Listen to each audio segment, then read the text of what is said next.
y estoy haciendo feliz a la gente. Soy el hado mágico de la felicidad. Vengo del país fantástico de la felicidad.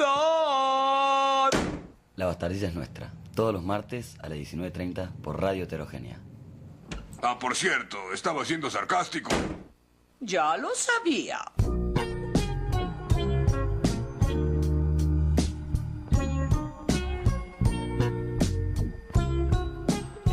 Sí, estamos llenos de energía y por eso tenemos tantas R en la palabra energía. En este programa de La Bastardilla es nuestra, en este martes de calor, qué calorón que hace, se acaba el invierno, pero nosotros seguimos acá.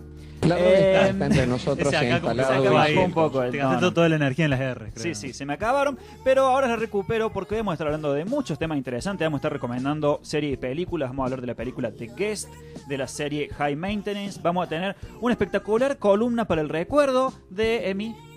De las aventuras de Pete Pete una de Pete. mis series favoritas de los 90. Nickelodeon, todos nos acordamos de Nickelodeon y su magia. Vamos a estar hablando de películas Basofia con Santi Siski, nuestro corresponsal de películas Basofia. No lo vamos a estar haciendo, probablemente lo haremos el martes que viene, pero ya veremos qué pasa. Y ahora mismo vamos a estar hablando con Dario Sandrone, nuestro columnista de la tecnología, la filosofía y todas las cosas robóticas que nos encantan. Dario, ¿cómo Es estás? el jefe ¿Cómo de va? los piqueteros, Voy a decir kirchneristas. La filosofía es una cosa robótica, entendí en tu presentación. Y un poquito sí, digamos, uno va y le dicen esto y esto, hacelo así, y va a tener una beca de vez en cuando. Sí, o así era, por lo menos, hace poco. Ahora ya no se sabe qué pasa. Tijeretazo. Corté. Bueno, ¿cómo andan? ¿Bien? Bien. Bien. Vi que...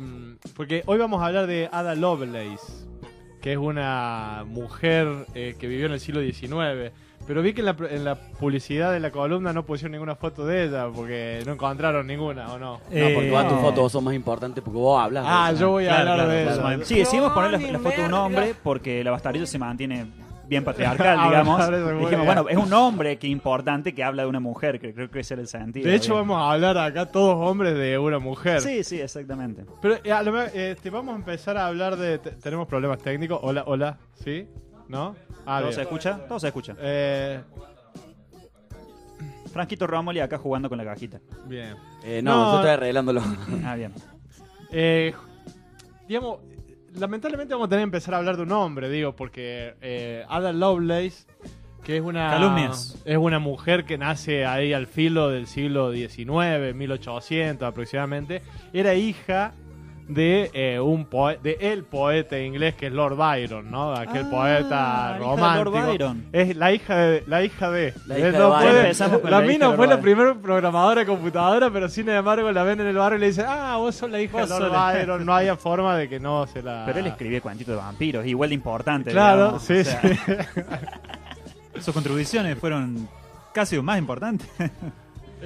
Igual duró poco en la casa, porque parece que la madre de Ada, que se llama Anabela, en realidad creo que se llama Ana Isabela y le decían Anabela, lo corrió muy rápido a Lord Byron, porque parece que Lord Byron, bueno, tenía mucha fama de libertino, ¿no? Sí, le encantaba Se han eso. hecho varias películas sobre lo libertino que era Lord Byron. Entonces, le encantaba tomar y le encantaban las mujeres que no eran su esposa. Y Creo que aparece en una de los bañeros locos. ajá, Sí. parece... Ahora es como muy bueno como para hacer el amor. Sí, eso se comentaba, bueno, parece que entonces antes, cuando Ada Lovelace era bebé, digamos, recién había nacido del fruto de Annabella y de Lord Byron, ahí nomás parece que se cansó la mujer, la esposa, la madre de Ada de Lord Byron, y se fue de la casa una noche, Lord Byron no estaba, se había ido de juerga, de haber sido un viernes a la noche, un sábado a la noche, algo así, y cuando volvió ella ya se había ido a la casa de su madre con Ada, digamos, y la crió ella. Claro. No sé si a Lord Byron le importó mucho, me parece que también No. él siguió su vida de jarana. Capaz que estaban escribiendo ahí con Mary Shelley y Frankenstein, viste que Sí, fue todo como en sí, esa casa, fue que le todo escribe. ahí. Muy vinculado a mujeres, mucho más importante que Lord Byron. Sí, la verdad. sí. Es como Pelé. A pesar de eso se destacó. A pesar de tener muchos competidores directos, él se destacó. Sí. Pero digo, no está mal empezar también por Lord Byron, porque él además era no sé cómo se llamaba en esa época, está la Cámara de los Lores, ¿no? Sí. Donde que era como una especie de senado en esa época o algo por el estilo. Creo donde que se sigue llamando, no se sigue llamando Cámara de los Lores, me pero parece ahora en el sería gobierno que británico. lo igual a lo equivalente a nuestro Sí, senado. la diferencia que antes los lores sí tenían, digamos, no eran los lores que nombran ahora así por darle cualquiera. un sir, ¿viste? Sí, eran sí. lores que tenían el cargo que tiene ahora un, no sé, un senador, no sé qué tienen allá. Sí, Sí, básicamente. ahora Lo hasta del por- parlamento. por Ahora se Carney, eligen democráticamente, digamos, digamos. Pero sí es la Cámara de los Lores, sí. Bien. Que se ponen, de hecho, siguen poniendo las pelucas inmundas esas, me parece. Sí. Porque, bueno, hay algunos senadores acá que también no son pelucas y no le estamos diciendo nada, digamos. Tampoco no es para... Debe ser una costumbre heredada de aquella época. Siento cierta animosidad contra los pelados, podría interpretarse. En no ningún sé. momento dije No. nada. Contra No, los no que usan por peluca. ¿Te sentiste aludido? Porque yo en realidad no pienso usar peluca. Si vos querés usar peluca, bueno, problema tuyo. Totalmente. No, pero viene el caso porque, y esto es una de las ironías de la historia que ya vamos a ver por qué, pero en 1812 se sanciona una ley bastante polémica en ese momento ahí en la Cámara de los Lores, que es la pena de muerte a aquel que rompiera una máquina. ¿Por qué es esto? Porque en ese momento estaba muy fuerte el movimiento de los luditas, que eran unos obreros de las fábricas textiles que al implementarse los nuevos telares automáticos, empiezan a quedar sin trabajo. Entonces, ¿qué hacían? Empieza a haber como un gran movimiento de los que se llaman los luditas, porque parece que eran como seguidores de Ned Ludd, que era como el líder de ellos, pero parece que era un personaje mítico, Ludd, que nunca existió, pero que era algo así como, no sé si hay algo... Cristo. Sí, como Cristo o como Perón. No Claro, sé. que nunca existió, la que verdad. nunca existió, pero bueno, conocemos, digamos... Era como un Yeti. Sí, una suerte de... Claro, entonces, ¿qué había pasado? Un señor que se llamaba Jacquard, ¿no? Inventa una especie de lengua de madera con agujerito, creo que alguna vez hablamos de eso. Que es como una lengua, supónganse una lengua de madera con muchas maderitas como de 1 metro de ancho por 2 o 3 metros de largo, y eso se ponía en los telares y te marcaba la trama, las agujas iban entrando y saliendo por esos agujeros y iban haciendo un tejido. Si uno quería cambiar a otro tipo de tejido, Sí, lo hablamos de esto ya, de hecho. sacaba esa lengua. Era como una programación, Era digamos, como una programación, exacto. primitiva. Eso, digo, donde antes había 5 o 6 obreros trabajando en un telar, pasó a haber 1 o 2, digamos. Se redujo muy fuertemente la cantidad Chocho de estos trabajadores. trabajadores con el avance Entonces- tecnológico. Entonces empezó a haber un movimiento... Los Sí. dueños de fábrica estaban brillando. No, ¿qué hacían los luditas? Te entraban a la fábrica de noche y rompían todo aquello que parecía una máquina. Sobre Claro. todo un telar, pero rompían las máquinas. Entonces el dueño de la fábrica el otro día abría, estaban todas las máquinas rotas. ¿Y quiénes fueron? Los luditas. Bueno, empieza a verse como... Empiezan a meter como presión en las altas esferas de en ese momento de Reino Unido. Y finalmente dice, bueno, vamos a sancionar una ley que aquel que rompe una máquina, pena de muerte. Mala. Y Lord Byron, que estaba en ese momento en la Cámara de Lores, es autor de un discurso muy famoso donde él se opone terriblemente a que haya pena de muerte por esa causa, digamos. El discurso lo pueden bajar en internet, es muy famoso, tiene 3 o 4 páginas, y él da ahí las razones. Sobre todo las razones son de que no puede ser que matemos a una persona porque rompe una máquina. Hay una cierta desproporción entre eso, pero además... Digamos que el primer punto del discurso era bastante evidente. Se sigue Estamos todos discutiendo locos. eso. Arrancó Lord Byron diciendo, muchacho. ¿Cómo? No, tiene un Se par sigue de- discutiendo sobre estas penas de muerte, por ejemplo, romper una máquina, Sí, robar una billetera, sí, un celular. Un celular, Y bueno. habría que matarlos, ¿no? Sí. Son luditas. No, sí. Bueno, no voy a... Estaba Estos por hacer otro... luditas. Pero sí, la cuestión es que Byron dice además, miren la situación económica del país, que parece que era bastante complicada la cosa, y dice, bueno, no puede ser que porque unos fabricantes o dueños quieran que sus trabajadores queden en la calle, ¿qué van a hacer esa gente? Tiene hijos, tiene familia. Bueno, Lord Byron los defiende en ese... a pesar de eso, ponen la pena de muerte. Y es la razón histórica, nunca antes y nunca después se mataron tantas personas, se colgaron, digamos, se mataron con pena de muerte tantas personas en Inglaterra, en Reino Unido, en tan poco tiempo, digamos, fueron matanzas masivas, Claro. de a 15, de a 20, los mataban y Sobraba mano de obra. Sí, sobraba, parece que sobraba bastante mano de obra. Porque aparte, algunos los mataban y otros los mandaban a Australia. Claro. Donde, bueno, parece que no les fue tan mal a los que fueron a Australia. Pero digamos. Qué fea muerte. Nadie quiere que lo ejecuten en Australia. siendo del 3 al 8, ponele. Como que nadie quiere pasar tan desapercibido. Hoy matamos del 3 al 8 y vos estás ahí en el Claro, medio, digamos, claro. y te contamos. Mátenlos a ellos y a mí resérvenme para mañana. Que, Claro. claro, una especie de número central uno quiere ver. Porque la muerte de uno es especial, digamos, ¿no? Hay un cuento de.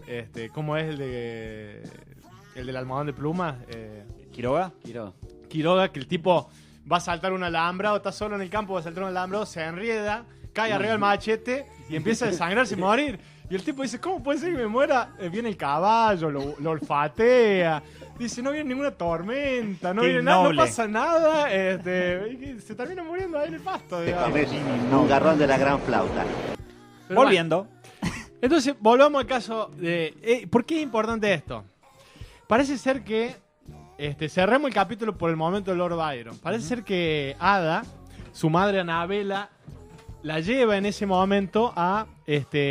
cuando tenía 5 años, Ada Lovelace, la lleva a ver una atracción de esa época, 1800, estamos viendo 1815, 1820, que era la máquina de Babbage, ¿no?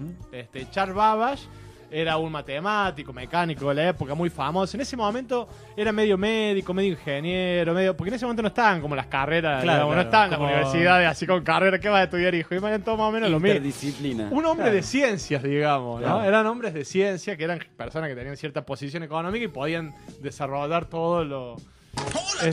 Como grandes artistas científicos como Da Vinci, Sí, ponele, claro, por ponerte pero un ejemplo más Adem- grande. además reconocible, estaba ¿no? relacionado porque, claro, no había paper y esas clases de cosas, entonces uno mostraba los avances de su investigación al público Prácticamente. en grandes espectáculos, ¿no? En esa era de electricidad o... bueno, se dice que a Mary Shelley se le ocurre hacer Frankenstein cuando había una disputa sobre si los músculos se movían por cuestiones químicas o por cuestiones eléctricas. Claro, claro. Entonces, Andrew Ure, que es otro de la época, pone un tipo en una camilla y lo empieza a electrocutar y parece como que en un momento Claro, como que recorre un vive, poco, ¿no? Y se dice que, bueno, que una de las participantes de esa ocasión había sido Mary Shelley, que después... Bueno, entonces son todo- Resto de historia. Sí. la cuestión es que Babbage había inventado una gran máquina. Hay 3 personas que son importantes en la historia de las máquinas que calculan. Digamos, muchas más, pero las primeras son... El primero es Pascal, que se le ocurre en 1600 y pico hacer la pascalina, que era una pequeña cajita con 4 o 5 engranajes, donde uno en uno le ponía la unidad, en otro la decena, en otro la centena, Claro. movía una manijita y te daba el resultado, digamos. La pascalina, ¿no? La primera máquina que... Precursora de la calculadora, supongo. Claro, Sí, digamos. ¿no? La primera máquina de calcular, Primera digamos. máquina de porque, calcular. De la Precursora de la Pascual. Pascualina también, sí. Ay, Dios. De la Pascualina. Las grandes mentes piensan igual. Yo pensé Pascualina, apenas dijiste Pascualina, creo que... Yo me sentí muy tentado. Gracias, pero dije, Iván. bueno, Bien, Iván. Bueno, ¿El segundo? El segundo es Leibniz, ¿no? Que había hecho una rueda, se conoció como una rueda de Leibniz, que era una especie de cilindro en donde permitía, era medio deforme el cilindro, pero digamos, cada una de esas dientes que tenía permitía hacer ciertos cálculos. Esa rueda incluso se sigue usando hasta entrado ya el siglo XX, digamos. Pero el que da un salto es Babbage, que hace una máquina que tenía 15.000 piezas, era casi una pared, digamos, de todas rueditas metálicas, en donde uno podía hacer no solamente sumas y restas, multiplicaciones y divisiones, sino elevar a la potencia, al cubo, hacer otras operaciones más complejas que desconocemos. No sabemos, no porque no sepamos la historia de Babbage, sino porque no sabemos de matemáticas. Claro. Pero polinomios es la clase Cosa de podía- números, claro. sí.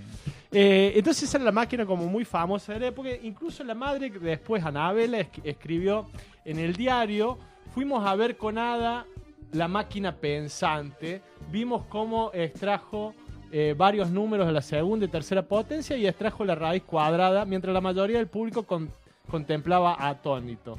Aún siendo muy joven, dice Annabella, Ada entendió su funcionamiento y comprendió la enorme belleza del instrumento. Ah, era un cerebrito. No sé cómo la... Esto me Sí, suena, que- viste que las madres suelen decir de sus Claro, hijos. sí. El más inteligente del El más mundo. inteligente Y después del salgo yo. curso. Es como Claro. cuando el nene trae del jardín un dibujo horrible y la madre dice, ¡ay, qué hermoso, nene! Mirá qué bien que dibujó ese caballo. Era un caballo. Porque el caballo no está bien pintado, pero entiende el concepto de arte abstracto y lo podemos ver. Bueno, me parece que algo tiene que ver. Porque ¿cómo Bueno, vas bueno, a pero después ver? demostró, digamos, que Y era... tenía 5 añitos, habrá quedado mirándose así como un montón de ruedas giraban, qué sé yo. Bueno. A los 5 años ya sabía raíces cuadradas. Sí, digamos, impresionante. Pero digamos, desde muy chica, Ada Lovelace tuvo contacto, se ve, con esa máquina, ¿no? Con la máquina de Babbage. ¿Por qué esto es importante? La máquina de baba. Porque parece que la máquina de Babbage nunca pudo ella olvidarse de eso y siguió. La máquina era muy famosa en la época y ella siguió investigándola. Hasta que en 1842, y esto también es algo interesante, un italiano que se llama Luis Manabrea, que era un militar. Después llegó a ser como capitán del ejército italiano y después llegó a ser incluso primer ministro de Italia. Pero antes de todo eso, el tipo le interesaba mucho la máquina de Babbage y escribió un pequeño tratado sobre la máquina de Babbage. Digamos, ¿qué se podría hacer con la máquina de Babbage? Porque es muy parecido a la discusión que tenemos ahora con las computadoras. ¿Qué podrán llegar a ser las computadoras? Claro. Inteligencia artificial, podrán ser robots que sean autónomos. Bueno, esa discusión empieza a nacer con un poco con la máquina de Babbage. Hasta qué tanto pueden calcular estas máquinas, qué cosas hacer. Bueno, la cuestión es que Ada Lovelace lee el libro de Manabrea y porque ella, como era la hija de Lord Byron, desde muy chiquita se codió con muchas personalidades del conocimiento y de la ciencia. Entonces, desde muy chiquita aprendió música, aprendió idiomas, aprendió literatura. Era una mujer culta que en la época, digamos, no era algo muy común. Entonces, la mujer tenía un montón de limitaciones para formarse. No era el caso de ella. Entonces, leyó en italiano el libro de Manabrea y le gustó. Entonces le escribe a Babbage y dice: esta es mi oportunidad para entrar en contacto. Ya era una joven de 20 y pico de años, para entrar en contacto con Babbage y poder interactuar algo y decir algo de su máquina. ¿Qué es lo que haríamos nosotros, qué sé yo, con Bill Gates? Si tuviéramos la posibilidad de escribirle un mail: che, tengo algo que te puede interesar a tu imperio, no sé. Bueno, pero era algo... Entonces ella le escribe y le dice: mira, he leído el libro de Manabrea y lo traduje al inglés. Ella traduce el libro. Y Babbage le dice: bueno, pero mira, no tengo tiempo de leerlo. ¿Por qué no me haces un breve resumen del libro? Y ella preparó un comentario, pero cuando terminó de hacer el comentario era 3 veces más extenso que el libro que ella había comentado. Por lo tanto, era casi un tratado de la máquina de Babbage en sí mismo. Y donde Era una pésima síntesis. Era sí, como persona que sintetizaba cosas no era buena. Era muy buena matemática, pero parece que le costaba esto de la reseña, ¿no? Y entonces, bueno, le dice a Babbage, me fui a la mierda. Le dice a Babbage, disculpame, pero me fui a la Te mierda. zarpaste un Pero poco. un lenguaje más correcto de esa época, digamos. Vos no tenías tiempo para leer el libro, bueno, tampoco va a tener tiempo para leer la reseña, me parece, porque... Claro. Pero Babbage quedó muy impresionado, entonces la invitó a colaborar con el desarrollo de la máquina, ¿no? Entonces trabajaron juntos ahí. Mi duda es, ¿quedó impresionado porque había escrito algo muy largo o porque lo leyó y le gustó? No, porque las ideas de ella eran bastante interesantes. Ella, y ahí me parece que empieza a verse... ella tenía mucha más esperanza en la máquina de Babbage que el propio Babbage. A pesar de que el Babbage la había construido y la había diseñado, ella lo pensaba como... ¿Te causa gracia el nombre? suena- de Babbage? No, me causó gracia si dijiste el baba. Suena a comida árabe que compras. Está la cámpora y el Babbage. El Babbage y la Lovelace. ¿Quieres un poco de Babbage? Babbage. Es un apellido Jugo muy de cangrejo y difícil Babbage. para entrar en la historia de la computación Sí, universal, sí, sí, ¿no? sí. Babbage. Podría- Todos se acuerdan de Turing, pero nadie de baba. No, de Babbage nadie. Y debe ser por el apellido. Porque si tuviera otro apellido como Byron, Claro. todos nos acordaríamos de él. Ah, Byron. Hay una... Ese Byron. A todo esto hay una novela de... Porque ¿qué pasa con esto? Ahí seguimos con Ada Lovelace. Pero Babbage nunca pudo hacer andar esta máquina, ¿no? Claro. Nunca la pudo terminar, nunca... Hay una novela de Gibson y que se llama La Mel. máquina diferencial. Sí. Y con Sterling, ¿puede ser otro? O No algo tenía por como el a estilo? Gibson nada más, no sé qué. No, es que es está como con... coautoría. Claro, es Sterling, me parece que es el otro autor. Son de dos.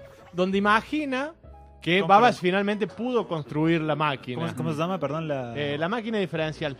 Que en realidad es un error, o quizá un error intencional de Gibson. Gibson es el autor de obras de ciencia ficción, El Neuromante, etcétera. Porque en realidad Babbage primero hace la máquina diferencial, que era una máquina más pequeña, que podía hacer pequeñas operaciones. Y después se le ocurre hacer la máquina analítica, que es esta más grande, en la cual podía hacer no solamente las operaciones de la máquina diferencial, sino otras más, ¿no? Polinomio, capaz que ahí entra. Sterling. Sí, Sterling. Sterling, sí. Gibson y Sterling. Que, está buena la novela, yo la recomiendo. Porque juegan con la idea de qué pasa si Babbage lo hubiera terminado la máquina. Babbage termina la máquina funciona. Y eso hace que es una Inglaterra victoriana, digamos, los callejones oscuros, mucha pobreza, muerte, qué sé yo, toda una sociedad pobre, pero podemos ir con nuestras tarjetas perforadas y por ejemplo pagamos el hotel con la tarjeta perforada como si fuese la tarjeta de crédito. Es como retrofuturista, ¿no? Sí, sí, sí. Y además... Steampunk, seguro. Steampunk, digamos. Sí, steampunk. Sí. Hay un videojuego que parecería estar en ese mundo, por ejemplo. Ajá. ¿Dishonored? No, hay una... Dishonored. No sé cuál es. Sí, uno también tiene magia igual. Bueno, digamos, Lord Byron es además, en la novela, el líder de los luditas. Y además, la hija de Lord Byron, que es Ada Lovelace, es una de las protagonistas de la novela. Claro. Babbage es primer ministro de Inglaterra y Estados Unidos nunca se pudo independizar de Inglaterra porque Inglaterra se convirtió en una potencia informática, digamos, y sigue siendo una colonia que depende de Inglaterra, pero produce atentados para liberarse. Bueno, ese es un poco ahí se puede ver un poco la historia también de esta... Pero digamos, Ada Lovelace tenía, además de comprender bien matemáticamente qué es lo que hacía la máquina, ella pensaba que la máquina iba a poder hacer otras operaciones y no solamente calcular funciones matemáticas. Por ejemplo, ella pensaba que la máquina iba a poder componer melodías. Digamos, por las tarjetas perforadas les podemos ingresar melodías y la máquina las combina y saca notas musicales y la máquina saca melodías. Claro. Que funcionó para reproducir después música. Digamos. Claro, Babbage nunca pensó que la máquina de él iba a poder hacer esas cosas. Es decir, Ada Lovelace tenía más la idea de que esa máquina podía llegar a ser lo que son las actuales computadoras. Es decir, tenía como una especie de proyección, una imaginación un poco más interesante. Iba a ser más fácil encontrarse con gente para coger. Claro, digamos. Todas las cosas prácticas. Estaba difícil Tinder en esa época porque había una sola computadora. Era esa, digamos. Se conocían en la fila. Sí, la conozco como la palma de mi mano, y decía en ese momento, pero literalmente. Pero digamos...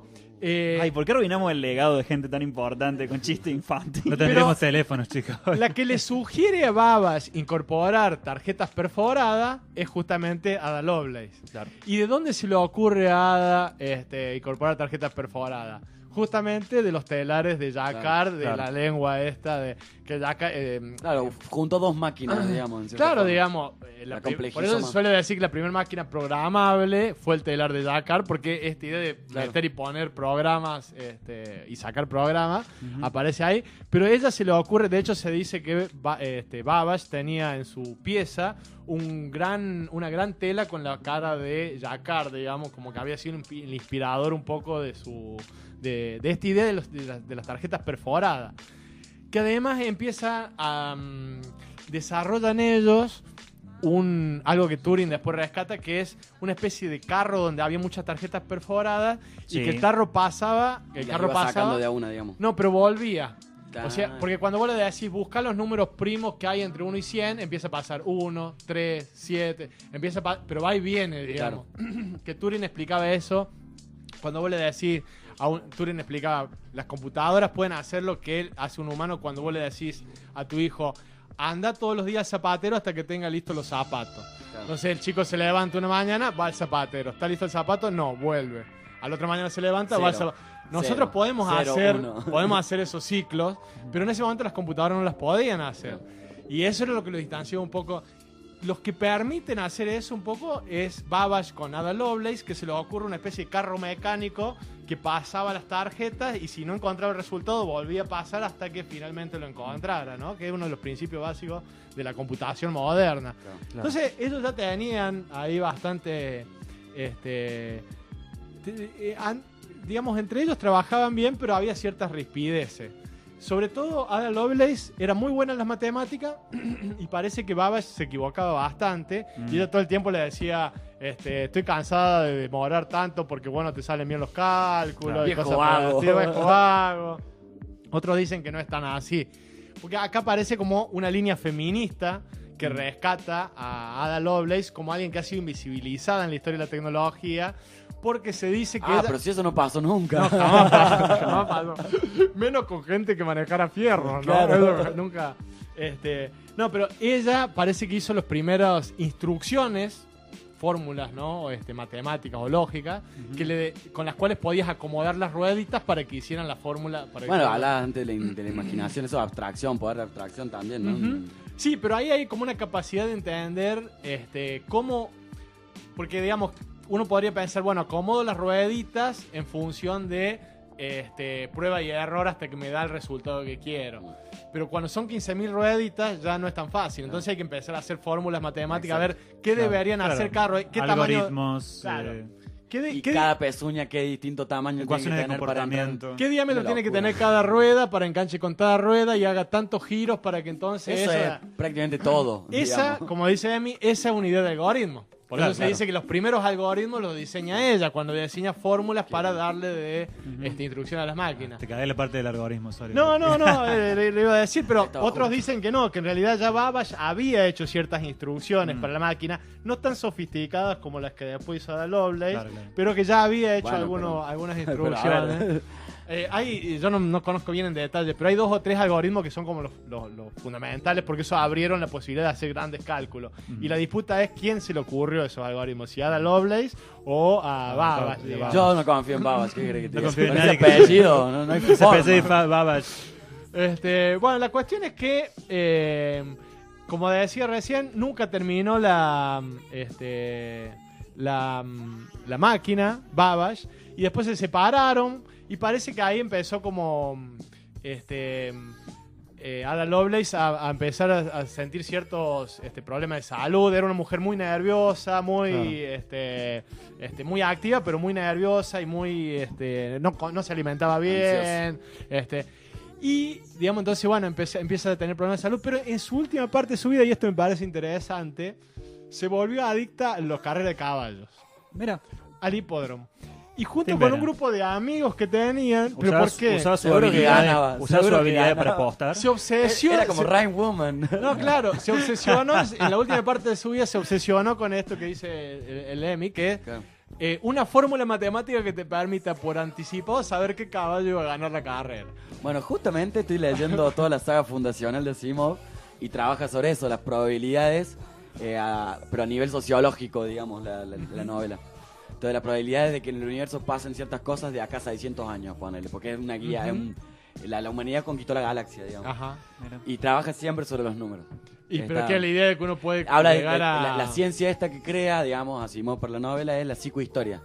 Y la psicohistoria en realidad es el análisis social masivo por medio de la matemática. Claro. Bueno, que es una suerte de mecanicismo, digamos. Claro, sí, sí, Esta sí. vieja idea Claro. de Pierre-Simon Laplace, el matemático, creo que del siglo XVII, que era que si uno conoce la ubicación de cada partícula del universo, si hubiera un dios, digamos, un demonio, decía Laplace, el demonio de Laplace, si hubiera un demonio que subiera la ubicación de cada partícula del universo, la velocidad y la dirección, podría saber cómo se van a mover en el segundo 1, en el segundo 2, en el segundo 3, es decir, podría predecir cómo sería el futuro. Claro. Si conoce las reglas matemáticas de cómo se desenvuelven las partículas. Pero además podrías saber algo más, podrías saber cómo se desenvolvieron, es decir, también podría conocer todo el pasado, es decir, podría saber todo el futuro y todo el pasado. Pero no es el caso de Ada Lovelace, que finalmente... Que no es tampoco una figura ficción. No, pero además parece que las matemáticas en este caso no hicieron mucho porque se endeudó muchísimo con esto, perdió Con mucha los plata caballos. y terminó muy pobre, endeudada. Y finalmente... Resultó que la fórmula era caballo rápido, gana. Claro. Eso, y a veces no aposta por ese. Pero no solamente eso, sino que además le dio cáncer de útero, terminó como en cama. Y la madre la cuidó, Anabela, finalmente la cuidó mucho en la última parte de su vida, pero además le agarró como, ¿qué es lo que haríamos todos, digamos? Ya en esa parte empezó a renegar un poco de su materialismo y a volverse más religiosa y se arrepintió de toda su vida anterior, dedicada a las matemáticas, a las máquinas, a la ciencia, y no haberse dedicado más a lo que una mujer se debía dedicar en ese momento, que era a la religión y a vestir sangre. Tener hijos, barrer y todo eso. Cocinar. De cosas, así que una pena que haya muerto así arrepentida. Sí. Por lo menos eso le dijo ahí a los que estaban a su alrededor. Pero bueno, en la década de los 90 hubo una movida en el feminismo que rescató la figura de Ada Lovelace. Hay un libro que es muy lindo de Sadie Plant, que yo lo conseguí después de buscarlo mucho tiempo, que se llama Ceros y Unos, donde Sadie Plant hace como un recorrido de todas las mujeres que participaron de la tecnología y no han sido reconocidas, y arranca con Ada Lovelace. Bien. Pero además parece ser que en los 90, cuando arrancaba Internet, está Haraway en los 80 también, el feminismo se ve envuelto en una especie de tecno-optimismo. Aparece esto que es Internet, que parece como un campo gigante que nadie puede dominar, medio salvaje. Quizá ahí sea una forma en que las mujeres podamos hacer política, qué sé yo.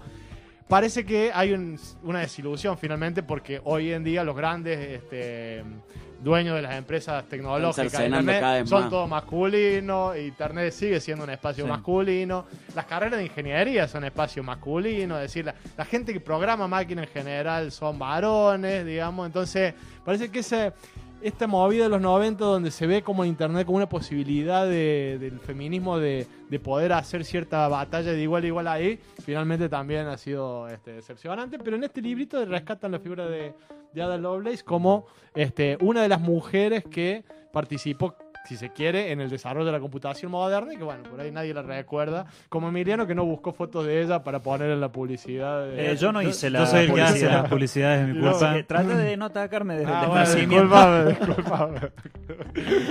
Voy a ser más atento la próxima vez. No tenía ni idea de qué va. Yo sospecharía que si la madre es la que le estuvo cuidando y la rodeó de gente... Ajá. Para mí no renegó un carajo a Lovelace, sino que ese es el rumor que tiró la madre, porque era lo que la madre le hubiera gustado que su hija apenas murió ella, salió la madre de la habitación diciendo, renegó de toda su vida y se volvió religiosa. Quería salvar su alma en los últimos momentos. Sí. Un caso de hermana de Nietzsche, digamos, así como, era nazi. Quizá murió pidiendo el diario para ver la quinta de Palermo, digamos, a ver cuál era el caballo que corría ahí, porque sí... lo más probable. Pero bueno, hay muchas también películas sobre gente que trata... La gran apuesta es la de Brad Pitt, que ganó el Oscar a Mejor Película, con el otro gordito, que son beisbolistas, y el gordito encuentra una forma probabilística de encontrar el equipo perfecto. Sí. Ellos empiezan a ver la estadística. Yo no la vi, pero Moneyball. Sí, es la misma. Moneyball. Sí, no la vi, pero esa. Sí, ellos empiezan a ver la estadística de los jugadores y descubren mediante una fórmula probabilística que no es necesario tener los mejores jugadores en el equipo, sino los que, por una cuestión de cálculo, que den los mejores resultados. Hay una especie de interna entre los entrenadores del equipo que decían, no, papá, esto es intuición. Yo veo un jugador y ya sé si tiene esto, si tiene aquello, eso. Y el gordito que ¿cómo es el...? Jonah Hill, el actor. Él me parece que es de Jonah Hill. Empieza a decir, es alguien que no sabe nada de béisbol, pero encuentra una forma probabilística de decir, vos no hace falta que gastes $1 millón en alguien que tenga 5 habilidades, sino podés contratar a 5 jugadores mediocres, pero que tenga una habilidad cada uno. Claro. Y él encuentra una forma ahí matemática, por lo cual es armar equipos con muy poco dinero, pero que tenga la misma eficacia. Igual tenés que tener en cuenta también los otros equipos. O sea, un tremendo cálculo tenés que clavar. No, claro. No es solo los jugadores que vos tenés y que podés. No importa, él lo analizaba en términos de estadísticas. ¿Cuánto necesitas para ganarle en promedio a un equipo medio pelo? 25 puntos. Bueno, lo podés hacer con este, y él armaba generalmente esa clase de... Así que bueno, me parece que ahí hay... No sabía yo que venía de tan lejos. Yo pensé que era algo más moderno, gente que trata de buscar fórmulas matemáticas para ganar en el casino. Sí. Entonces, Contar las cartas. Sí, parece por lo menos, al menos desde 1840 que lo trató de hacer Ada Lovelace sin ningún éxito.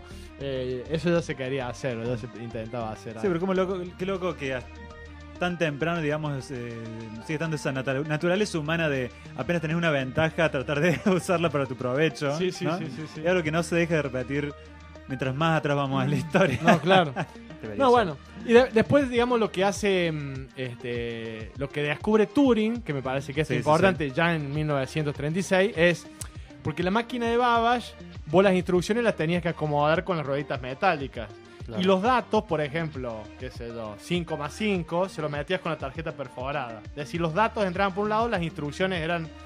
la máquina de Turing lo que descubre es una manera de meter instrucciones y datos por el mismo canal. Es decir, las instrucciones se pasaban a números, los números se codificaban en unos y ceros, y entraba por lo mismo lugar las instrucciones que los datos. La máquina hacía Es más, todo. cuando salía, o sea, vos ponías los datos y las instrucciones, el programa iba junto a los datos. El programa decía sume estos dos números, y atrás iba 5 más 5, eran los dos números. Entonces, y de ahí podía salir, y los mismos datos que salían volvían a ingresar. Y lo que decía Turing es, bueno, cualquier máquina, no importa cuál sea, puede descomponerse sus instrucciones en código, y esos códigos junto con datos hacerlos entrar por la máquina de Turing, que es una máquina universal. Que es un poco lo que hacen hoy las computadoras, ¿no? Es decir, un radiograbador, una filmadora, una máquina de escribir. Todas esas máquinas han sido, sus instrucciones de cómo funcionar han sido codificadas, y todas pasan por esta especie de aparatito que tenemos ahora que las calcula. Un poco la historia de eso viene de la máquina de Babbage, que es como la primera máquina capaz de procesar masivamente datos y dar resultados también impresos.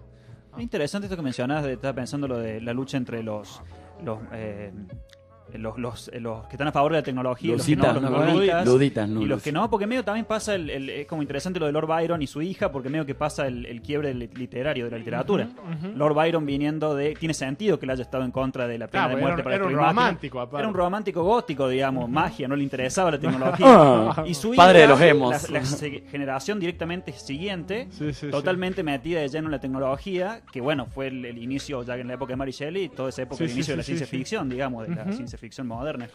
Es muy interesante ese periodo histórico y ese cambio generacional que se da en... Sí, bueno, y ahí nomás, esto sería 1812, es lo de los luditas. Ya para esa época Marx ya estaba empezando a escribir, y Marx es uno de los críticos de los luditas. Pues en el Capital, Marx todo el tiempo trata de despegarse de los luditas, con los cuales lo comparan, porque él está en contra un poco de la maquinaria industrial. Claro. Pero él dice, no, los luditas se la agarran con la máquina, no con... el patrón. No con el dueño de la máquina, digamos. Canalizó bien tu ira, hermano. Sí, entonces con Marx siempre hay una disputa de si él es un digamos, un determinista tecnológico, es decir, que él dice, como está la tecnología industrial, tenemos sociedades industriales donde se explota.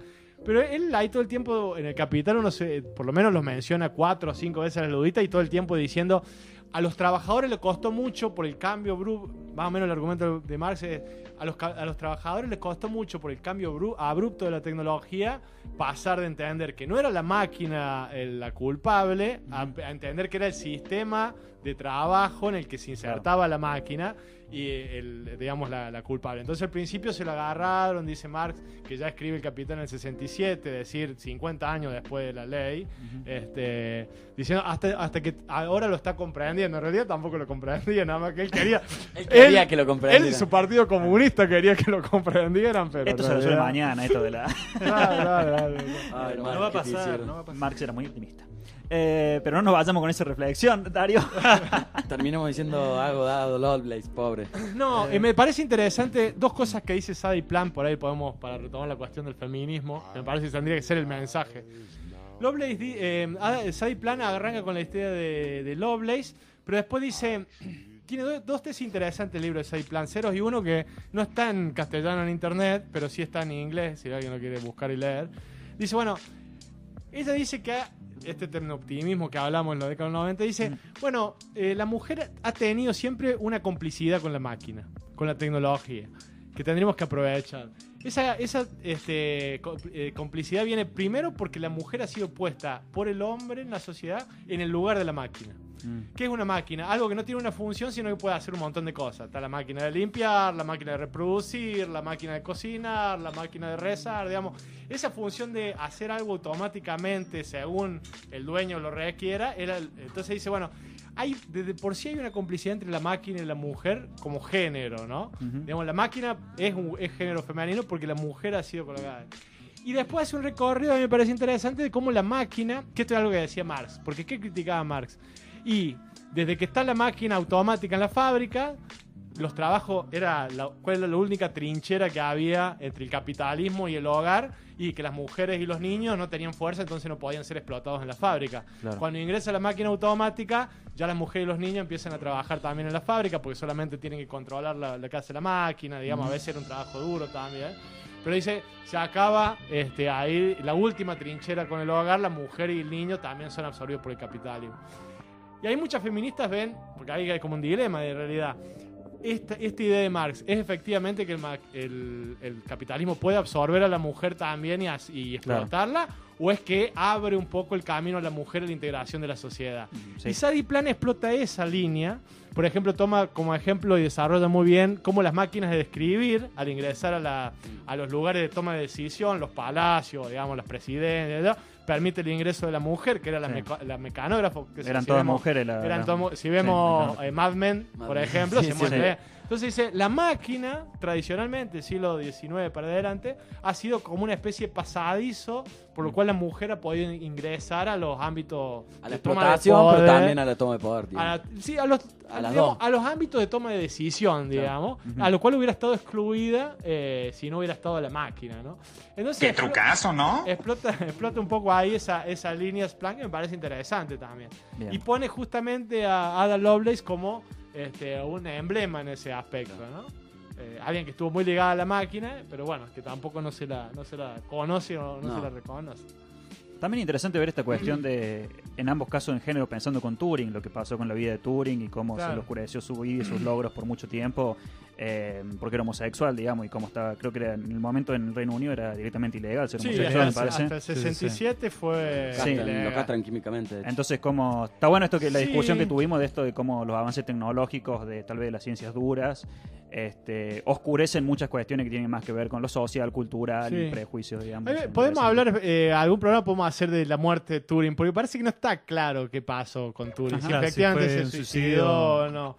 Digamos, él tenía un tallercito al lado de la pieza donde él trabajaba y hacía operaciones con cianuro. Claro. Entonces, parece que dejó de trabajar ahí y se fue a acostar. Entonces aparecen varias hipótesis. Una es que efectivamente aparece una manzana mordida o cosas que... Le hicieron la gran en Blancanieves, capaz. Sí, bueno, ahí como no se sabe. Recuerden también que Turing trabajó para los servicios de inteligencia de Inglaterra. Estaba con la pesada, digamos. Tío, está con la pesada. Y lo que dice Copeland, que es uno de los biógrafos y estudiosos de Turing como más renombrado, es que Turing le hacen digamos... La historia es que a Turing, por ahí no lo gastemos para otro programa. No, para la próxima. Pero a Turing le hacen, parece que lo castran químicamente, es decir, le dan hormonas femeninas durante 2 años, pero él muere 1 año después de que termine ese tratamiento. Por ahí se dice que muere en el medio del tratamiento, se suicida porque no lo soporta. No, parece que no tiene que ver con eso. Es más, según la declaración del mismo Turing en esos momentos... taparon con un corcho el tiro en la nuca que tenía, pobre. No, bueno, sí, digamos. Pero parece que ese no fue el verdadero motivo. No obstante lo cual, hay que decir que... es más, Turing ni siquiera... a él le entran a robar a la casa, entonces él dice, bueno, me entraron a robar, y él acusa a un marinero con el que él estaba saliendo. Claro. Y cuando le preguntan cuál era su vínculo, él dice, bueno, tenemos una especie de romance. Y él ni se imagina, porque aparte había toda una discusión, supongo como el aborto ahora, que se iba a sacar la ley de que lo prohibía la homosexualidad, que no se iba a sacar. Entonces Turing dice, pero no se abolió eso. No, todavía no, está en tratamiento, pero me parece que no vas a llegar. Entonces, bueno, pero digamos, él hizo el tratamiento y después, 1 año después que lo termina, aparece muerto Turing. Y bueno, sí, las causas son confusas. Ya lo vamos a hablar entonces el. Sí, el sí, próximo. la vida Se de- merece un programa, se La merece, vida- se merece un especial. La vida de Turing es interesante porque él era también medio un friki, ¿no? Sí. Era el equivalente a un nerd Justo para esto. ahora, pero lo que pasa es que no había nerds en ese momento. Claro. Entonces Además, este era productivo. entonces no sabía, además era productivo, pero aparte no sabía cómo vestirse como nerd. Entonces uno lo ve la foto y no parece. Pero... Pasó mal por ello. Bueno, Darío, muchas gracias. Gracias. No, por la favor. columna. Otro excelente columna. Por repetir el nombre de que habla sobre Ada Lovelace, el nombre Es del libro. Sadie Plant. Sadie Plant. Eh, Sadie. No, no, Sadie. Sadie Plant. Sadie, sí, Sí, se puede Sadie. pronunciar Sadie. Y el libro se llama Ceros más Unos, Mujeres Digitales, la nueva tecnocultura. Bien. Sadie Plant. Que tiene otro libro, Sadie Plant, también sobre las drogas. Que es más reciente y también es bastante famoso ese libro sobre las drogas, que no me acuerdo cómo se llama ahora. Bien. Porque estaba drogado cuando lo leí. Entonces no. Creo que el libro lo dice en la introducción o no me importa. Creo que no podemos superar eso, así que nosotros ya volvemos con la Bastardillas nuestra en el próximo bloque. There's an old friend that I once heard say.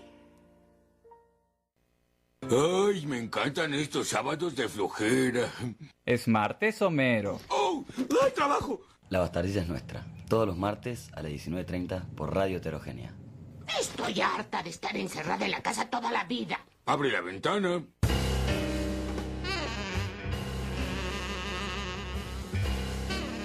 Estamos de vuelta con la Bastardillas nuestra y Santi está bailando y moviendo el esqueleto Oh, yeah. acá en el Oh, estudio. yeah, Está yeah. listo. Vamos Oh, a hablar yeah. ahora de la nueva producción de Matt Groening luego de sus dos anteriores hits en animación. Vamos a hablar ahora de Disenchanted. Esta va a ser la tercera gran producción en animación del creador luego de la que rompió todos los paradigmas de televisión, que fue Los Simpsons, y que asombrosamente sigue en el aire a pesar de que para muchas personas, y yo me incluyo, hace mucho tiempo que ya Mucho. perdió calidad. Es más, y ya lleva más de la mitad de vida. creo Sí, que ya, sí, ya está sí. equiparable, digamos. Ya es más No. capítulos malos. No, igual es- capítulos malos que Es igual más, capítulos no, para mí buenos. hay más malos. Porque, ¿Más malos? Y son como 25 temporadas y fueron nuevos 10 las Yo buenas. diría hasta Es las cierto. 13, 11 ponele. si querés, 12. Sí. Pero a pesar de eso, todavía seguimos diciendo cosas como Lisa necesita frenos. Sí, es eterno. Sí, bueno, Sí, pero son de sí, las sí, viejas, sí. digamos. Sí, Nos podemos quedar pero- con lo bueno y no, Sí, sí, no hablar de lo ignoremos malo. todo Sí, eso. de hecho, yo creo que hace 10 temporadas que no veo un capítulo. Pero vive de eso, vive del pasado. Literalmente, porque todo Sí, el sí, género sí, que sí. ver siempre Los Simpsons. También luego sacó Futurama, Futurama. que fue un éxito un poco tardío, tal vez al principio no enganchó completamente con la audiencia que esperaba algo más relacionado a Los Simpsons, pero creo que con el tiempo fue muy bien Maduró. aceptado, maduró, Sí, sí, encontró De, su de público. todas formas, sigue habiendo como una división de gente que dice que Futurama no le gusta. Sí, Sí, bueno, fue un Pero porque es una caso- cosa totalmente distinta, o sea, no. Exactamente, no es lo mismo, pero creo que la gente tardó en convencerse de eso, de que no es la misma serie y que había Sí. que verla con otros ojos, pero igual funcionaba en un estilo de contar más una historia, que tal vez los Simpsons no tenían tanto porque Sí. eran unitarios y no había mucho cambio. Futurama, contar más una historia a largo plazo, creo que funcionaba mejor. De una. Y creo que Disenchantment es como el experimento en historia a largo plazo mayor que Sí, sí, toma Matt Groening. Que bueno, básicamente vamos a... Santi, ¿querés hacernos básicamente un Sí, resumen de qué va sí, sí, Disenchantment? sí. Bueno, Sí, dale. Y tengo que aclarar que me falta ver el último capítulo. Así que Oh. no sé cómo termina la historia, pero. Yo sí, Eh, y lo voy a spoilear, así que dale. Bueno, básicamente de lo que se trata es de que una princesa que se llama Bean, Bean. que no es una princesa como las que De nos cuento de suelen hadas, claro. representar en los cuentos de hadas. Es rebelde, le gusta salir a tomar una birra, le gusta apostar, Ujú. qué sé yo. Vive en un reino al que llega un elfo como tipo los de el trineo, los que le ayudan a hacer los regalos a Santa Claus. Sí, Como un ese enanito. tipo de elfo, sí. Sí, No los como elfos que veía Maggie. o sea, no como Legolas. No, Parecidos. no es como un elfo como Legolas. Y que es un elfo que está muy cansado de que sea todo tan alegre en el mundo de los elfos, así que se va de su mundo y llega también a este reino. Y también llega un demonio, Lucy. Bender. Claro. Llega Bender Sí, de sería este el mundo. equivalente, en sí. forma de demonio, enviado por alguien para que corrompa a la princesa, que no necesita mucha ayuda para ser corrompida. No. Y bueno, es como que justamente va un poco más allá que Futurama en el sentido de construir una historia que se desarrolla a lo largo de los episodios. O sea, Futurama, a pesar de que tiene una historia, tiene una trama que se va siguiendo, los capítulos son autoconclusivos, salvo Sí, a sí, sí. excepciones, Tienen pero un hilo, tienen pero- un hilo, tienen una historia, tienen algo que se desarrolla algo de la historia de los personajes, de las relaciones entre ellos, etcétera, pero termina el capítulo. Estos es como que no hay una trama muy clara que pueda cerrar en cada uno de los capítulos. Sino que narra cómo son las aventuras, empezando desde esta princesa que no le gusta mucho vivir en ese lugar y hasta dónde va a llegar. Sí. Bueno, hay otros personajes, está el rey, está su esposa, pasan cosas, hacen una fiesta. Y finalmente hay todo sangre. termina, como suele ser la ficción. Sí, lo que... Pasan cosas y terminan. Podría decir exactamente lo mismo en una película de Kubrick. Sí. Exactamente lo mismo. Bueno, a mí me parece que, entrando más ya a como el análisis, más porque no hay mucho para contar en concreto de lo que pasa, porque, qué sé yo, es como, bueno, ¿qué tipo de humor trata de tener esta serie? Porque es como una serie animada de humor. Y para mí como que se queda a medio camino de todo, porque tiene como algunas cosas transgresoras en algún punto, transgresoras que podían ser transgresoras hace 20 años, relacionadas con sexo, con sangre.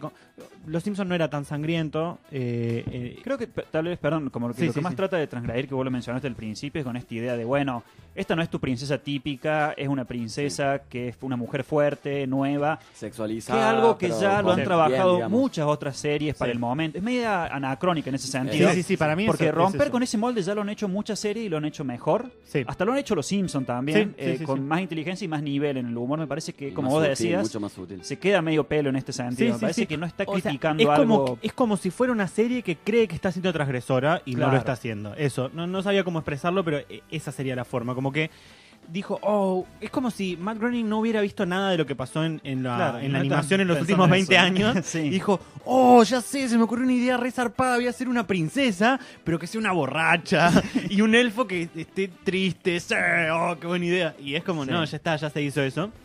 Bueno, así que es como todo bastante apacible. No, a mí me pasa que es como que no me provoca mucho, no me parece algo, no la paso mal Claro, viendo no me los desagrada capítulos. tampoco, es como que no. está bien, pero es como que no aporta nada nuevo, no aporta nada fresco. Y los chistes no son ni siquiera. La gente son está muy buenos, la quejosa. verdad. O sea, ya del nivel, del punto de Ya, vista hay de alguno que otro, humor, pero no. hay como una sobrecarga, hay como muchos chistes por minuto, digamos, sí. y capaz que en un capítulo de 100 chistes, bueno, sí, 10 Dos o o 15 tres te están más o sacan menos una pasables. risita. Yo no me río en los capítulos. Sí, es muy difícil reírse en los capítulos. Por los otros personajes... De todas formas, creo que igual, no sé si es tan así como dice Santi, vengo a romper con nada. Me parece que el chabón agarró, dijo, voy a hacer ahora, hice Los Simpsons, que es la vida, digamos, el mundo real. Negocio con Netflix. Hago dijo. la ciencia ficción y se quiso dar el gusto hacer plata, pero no solo hacer plata, sino de hacer la parte de la fantasía, digamos. Es que también Pero es que está- Creo que no está bien trabajado, es cierto, no está del todo bien Sí. trabajado, pero me parece también que fue una gran introducción, que de hecho los primeros 2 capítulos duran creo que 1 hora cada uno, y son solo para presentar a los personajes. No es efectiva, ese es el problema, Sí. no es efectiva. Pero me parece muy entretenida, me parece mucho más entretenida que muchas cosas que se están dando, que ya se han hecho, como la cantidad de policiales que hay, bueno, por ejemplo. sí. Y es por lo menos ver algo que, qué sé yo, ya se ha hecho, pero que tampoco hay tantísima cantidad. O por lo menos en ese nivel. El nivel de animación me parece muy bueno igual. Esto por defensa, digamos, ¿no? Porque lo están tirando muy abajo, me parece. Alguien tiene que defenderlo. Y de todas formas, como digo, no te cambia absolutamente nada, como dicen ustedes, no tiene absolutamente nada que rompa con nada, pero es simpático.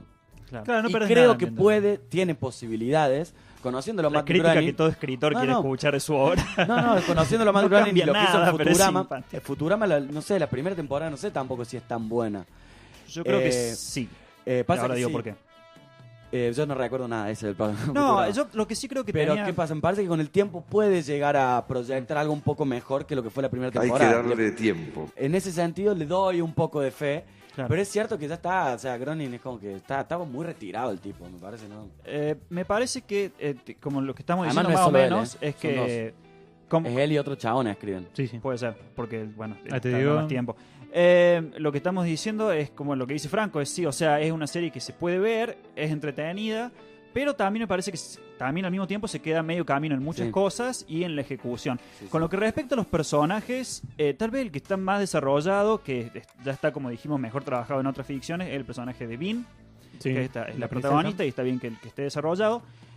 No me enganché mucho ni con Elfo ni con el demonio. El demonio me parece que se vuelve muy rápidamente como un personaje que solo hace comentarios sardónicos, digamos, y que mucho que no juega, no pincha ni corta, digamos. El latiguillo para momentos. Sí, a diferencia de Bender, que tenía esa función, pero cuando introducen a Bender en el primer capítulo de Futurama, es muy interesante porque su motivación es interesante y te da una conexión emocional, que es que Bender es un robot depresivo que se quería suicidar.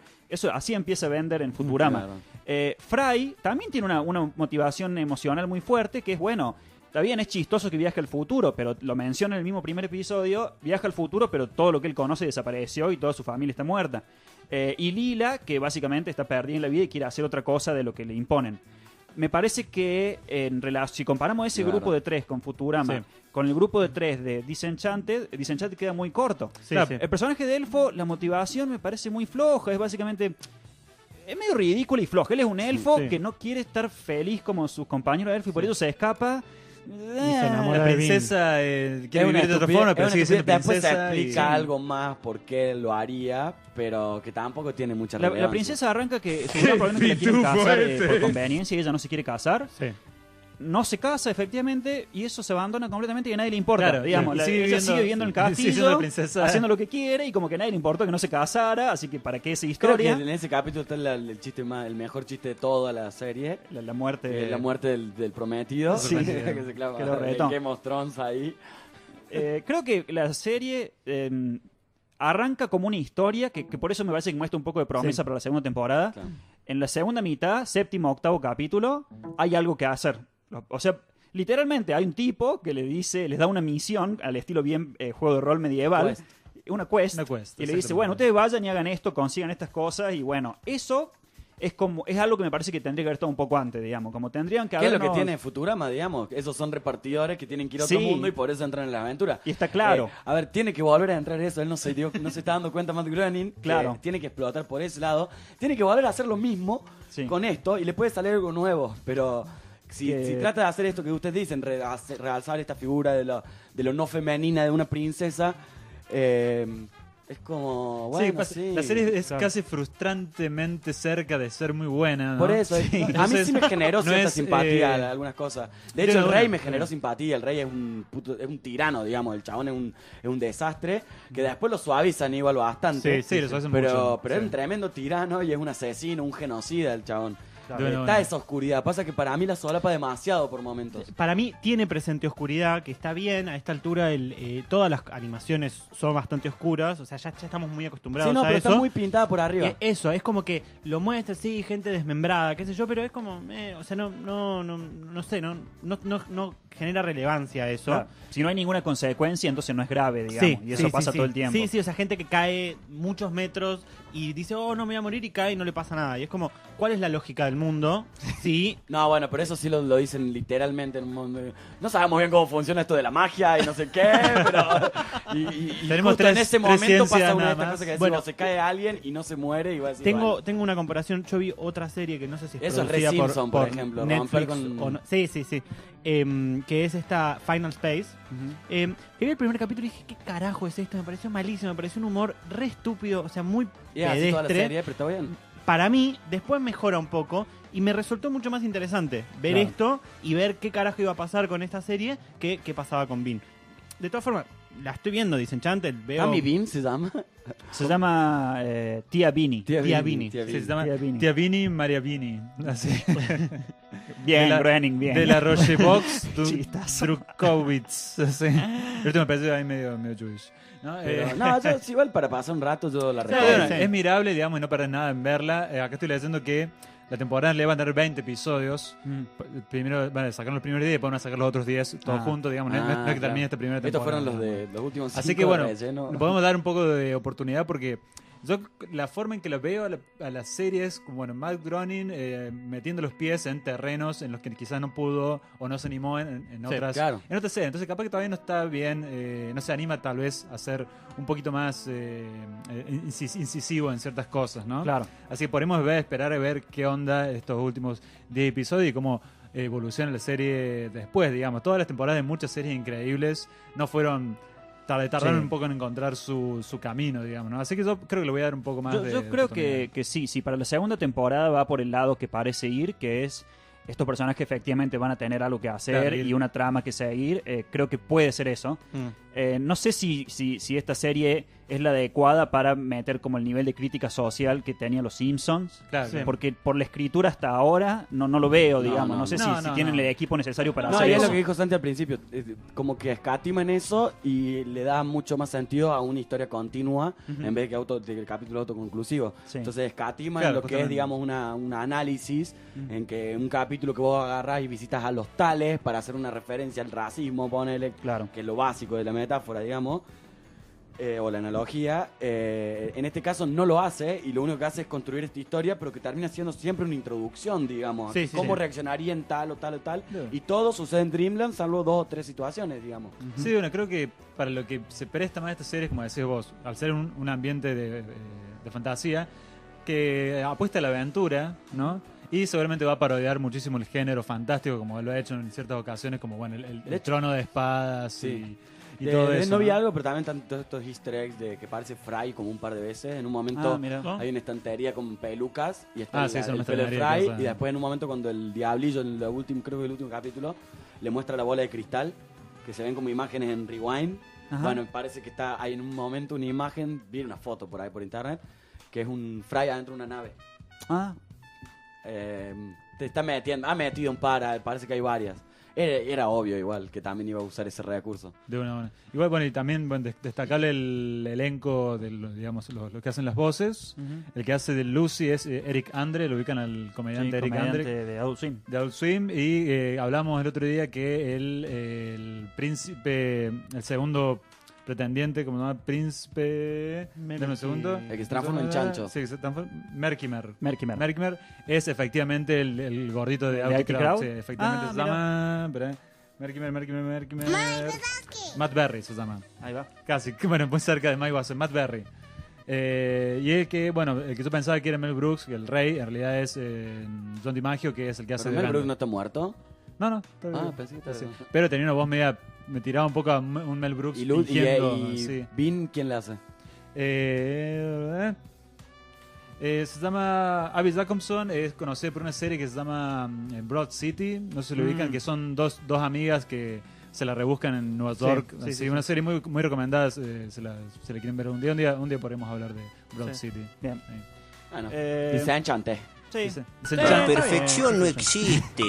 Disenchant. Está en Netflix y ya estás pagando el servicio. Sí, mirá. Con toda la basura que hay en Netflix, les puedo asegurar que es una de las mejores cosas que hay. Bueno, ahora vamos a hablar de otra película que también está en Netflix, que la subieron hace poco, aunque la película ya tiene sus años, que se llama The Guest. Es el huésped, digamos. Es una película que voy a decir primero que a mí me entretuvo, me parece entretenida. Es del director Adam Wingard, que es un director que se caracteriza básicamente por tomar los tópicos o clichés de las películas de género y hacer una especie de deconstrucción, cambiar algunas cosas, pero siempre con un entendimiento muy certero del género en el que está trabajando, digamos. Como que se conoce, si vos ves una película de él, ha hecho películas como You're Next, la otra, a ver si tenés alguna más ahí, pero le llama El Ritual. Hizo la peli de Death Note para cosas. La peli de Death Note. Bueno, no hablemos de la peli de Death Note. Pero bueno, se entiende de que es un director que conoce el género en el que está trabajando y no le da miedo explorarlo, digamos. No se avergüenza. Dije explorarlo. No seamos racistas, chicos. No seamos racistas. Explorarlo, que era como un explorarlo. Bueno, me sonó. ¿Por qué no hay por qué? Te digo algunas de las pelis más conocidas, pero déjame ver. Bueno, You're Next. VHS, una peli decente de terror. Sí. Hizo, The Guest, Cheap Thrills, no me acuerdo. Perdón, fue director de esa. Dirigió los primeros episodios de Outcast, la serie de exorcismos. Hizo la remake del proyecto Blair Witch, pero bueno, nadie es perfecto. Death Note, va a ser la de Godzilla vs. Kong. Let them fight. Hablemos de eso en lugar de The Guest. Y bueno, entonces lo que se puede decir de The Guest es que las referencias a un cine de terror y acción de los 80 son bastante claras. La historia es muy simple, sigue a un ex soldado, o así se nos presenta, de la guerra Gran Legión. El gran David. Dan Stevens. Dan Stevens. David, se llama David. ¿Cómo se llama la película? Creo que se llama David también, me parece. Sí, se llama David también. Se llama David, sí. David Collins. Que es un actor británico, pero que le sale muy bien a hacer de yankee. Pero hace cualquier acento, ya me di cuenta. Claro. Que cualquier Sí, acento sí. lo hace zarpado el tipo. Exactamente, es muy bueno. En High Maintenance, que hoy no, al final no vamos a llegar a hablar, creo, pero También en High está. Maintenance aparte dicen 2 capítulos y no sé si es australiano, si no me equivoco. Sí. Bueno, entonces tenemos al personaje de David que se presenta a una casa de familia como un soldado que viene de su último tour de Irak. Y esta familia perdió a un integrante, al hijo de la familia, digamos, al hermano de nuestra protagonista y de su hermano más chico. Y David se presenta como un compañero de pelotón que viene como a cumplir el último deseo del chico que murió en la guerra, diciéndole, no sé, como que a las madres que lo quiere, etcétera, etcétera. Sí. Inmediatamente, y tomando una pésima decisión, lo dejan entrar. La madre está en pleno duelo, decide dejar que David se quede en la casa de ellos. Le invita a que se quede a dormir y todo. Y bueno, pasan cosas. Esto lo podemos spoilear porque ya desde la afiche te indica que algo no está tan bien con David. Sí, la carita. Y desde el punto de vista cinematográfico, la película hace algo muy interesante, que es algo que lo atraviesa, que es como un poco narrar desde lo audiovisual, sin necesidad de diálogos. Que hay un momento al principio de la película en el que el personaje de David se sienta en la cama de una habitación y la cámara lo empieza a tomar desde de espaldas, va girando la cámara y cuando llega a su cara, la expresión es de una psicopatía terrible, digamos. Es como que ya sabemos en ese momento que American Psycho. Todo lo que demostró hasta el momento todo. era un acting, digamos. Sí. O sea, básicamente el tipo es como muy correcto, pero simpático, se lleva bien con la madre del chico, carisma. con el padre, con la hermana, con el hermano, todo muy bien. Después, muy rápidamente, es demasiado aceptado por la familia, va a buscar al chico a la escuela, lo ayuda con algunas cosas, no quiero spoiler mucho. Igual es bastante no tiene comedido, digamos, porque a veces le salen mal cosas porque se mete y es como Sí, que sí, él solo agarra confianza y de hecho la protagonista es la que más duda, después la compra, digamos, con su actitud. Sí. Pero es una de las que más duda, digamos. Que sería la hermana del chico la hermana muerto. del muerto, digamos. Bueno, y ahí es donde se da la tensión, digamos. Y es Claro. la que te permite también un poco ver eso, porque después lo ves con el pibe más chico y es como que está todo bien, pero le enseña un par de cosas bastante oscuras, digamos. Tiene un diálogo muy muy interesante Sí, con el sí, pibe sí, más sí, chico sí, de sí. qué hacer si te hacen bullying, Sí, sí. que es uno de los mejores Sí. consejos de qué hacer si te hacen bullying que he visto en películas. Básicamente- No uno de los mejores consejos, pero es muy interesante para una escena de diálogo. Decidila, contalo. No, básicamente le dice, si alguien te molesta, anda a su casa y prendele fuego a la casa. Y prendele fuego a la casa con la familia adentro. Y le dice, ¿qué van a hacer? Es un tipo pragmático, David, Sí, sí, que tiene un enfoque muy directo a la resolución de Pero problemas. esas cosas las va Bueno, tirando como así para cuenta gotas al principio. Lo que tiene es que la película, primero está con esta cuestión de que entra David a la familia y sabes que hay algo raro por estas escenas, Claro. pero no sabes raro con qué. O sea, lo persiguen, se está escapando, él es el malo, así entre comillas, Claro. Sí, no él es el spoilemos bueno igual. y que, no voy a spoilear, pero plantea esa duda. Yo había visto el tráiler y estaba muy confundido. Muy confundido, me imaginé otra película. Creo que tengo que dejar de ver los trailers porque empiezo a ver películas pensando que son otra cosa y después me sorprenden y me dejan aforado. Pero bueno, que Batman vs Superman estaba buena, por ejemplo. no, eso nunca.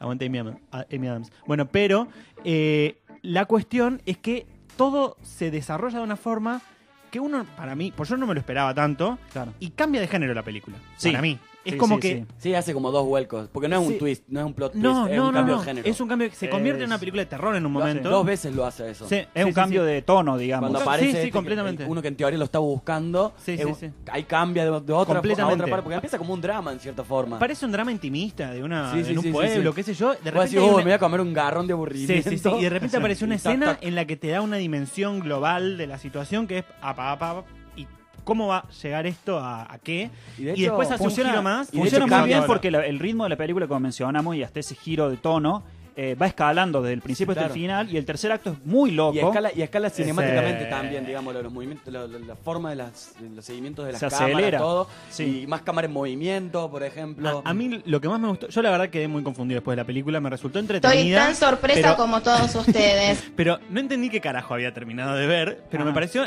entretenido. Sí, entretenido. Pero después con el tiempo creo que uno empieza a valorar más esas cosas. Como lo que a mí más me gusta es cómo todo escala muy rápido. Claro. En todo. De repente aparece el chabón, sale de bañarse y de repente hay como una escena, como medio, como una tensión sexual ahí que no existía, de repente, de repente una escena como medio violenta, se va toda la mierda. Claro. Otra escena, todo es como que se esboza algo y escala zarpado, y es como que entendés que esté escalando así, es verosímil, y a la misma vez no entendés cómo mierda llegaste a esta situación en la película. Claro. A mí me encanta eso. Como que sí, empieza como drama familiar y después decían, estoy viendo Terminator.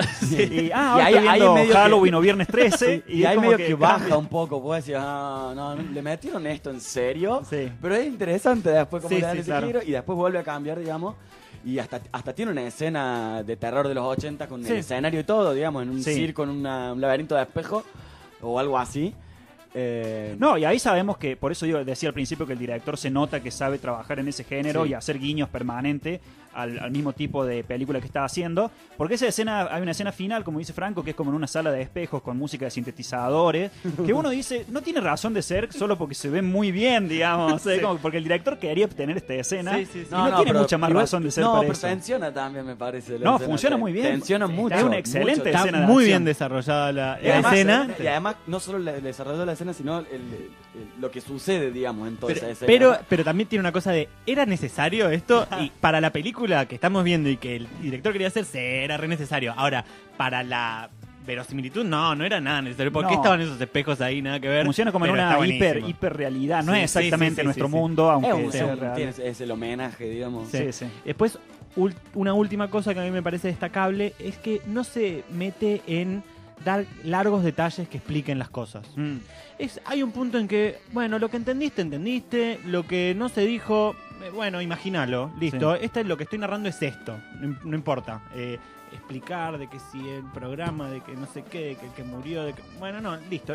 No se trata de eso la película. Claro. Y para mí está muy bien eso. Si no, sería como más tedioso y innecesario. Lo que queremos, o sea, después de haber visto la película, para mí lo que queremos es las secuencias, esas secuencias que se dan. Y para Sí. que se den esas secuencias no hace falta tener una gran explicación de por qué se No, llega a es eso. un buen caso de una película donde los personajes se explican por sus mismas acciones, digamos. Es como que hacen lo que hacen porque eso hacen y no tenés que preguntarte mucho más de Sí. por qué, ni cuál es su historia, Claro. su trauma familiar, Solo o son, si de digamos, chico solo le son. pegaban o lo que... No importa todo eso, digamos. Como que este personaje es una máquina de matar, digamos, y tenés que aceptarlo, digamos. Sí. Como que así funciona. Bueno, y última cosa que quiero decir es muy zarpada la actuación del chabón. De Dan De Stevens. Es que Sí.